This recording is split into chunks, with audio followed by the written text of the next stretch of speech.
અમદાવાદના અલગ અલગ 16 બ્રિજ પર હાઇટ બેરિયર લગાવવાનો નિર્ણય હાલ પૂરતો કરાયો સ્થગિત. શહેરના તમામ બ્રિજ પર હાઇટ બેરિયર અંગે એક્સપર્ટના રિપોર્ટ બાદ આગળનો નિર્ણય લેવાનો મહાનગરપાલિકાએ નિર્ણય કર્યો છે.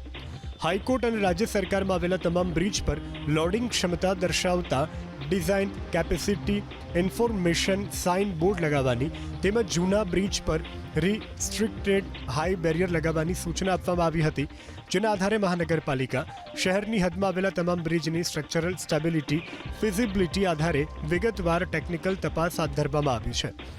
તપાસમાં દરેક બ્રિજની હાલની સ્થિતિ, તેની રચનાત્મક ક્ષમતા અને સલામતીના ધોરણોને મૂલ્યાંકન કરવામાં આવી રહ્યું છે. હાઇટ બેરિયર લગાવવાનો કોઈ પણ નિર્ણય એક્સપર્ટ એજન્સીના રિપોર્ટ અને ભલામણના આધારે જ લેવામાં આવશે. આ ઉપરાંત હાઇટ બેરિયર લગાવવા અંગે કોઈ પણ પ્રકારની એજન્સીની નિમણૂક કરવામાં આવી નથી. કોર્ટ અને રાજ્ય સરકારમાં આવેલા તમામ બ્રિજ પર લોડિંગ ક્ષમતા દર્શાવતા design capacity information sign board લગાવવાની તેમજ જૂના બ્રિજ પર રિસ્ટ્રિક્ટેડ હાઈ બેરિયર લગાવવાની સૂચના આપવામાં આવી હતી, જેના આધારે મહાનગરપાલિકા શહેરની હદમાં આવેલા તમામ બ્રિજની સ્ટ્રક્ચરલ સ્ટેબિલિટી ફિઝિબિલિટી આધારે વિગતવાર ટેકનિકલ તપાસ હાથ ધરવામાં આવી છે.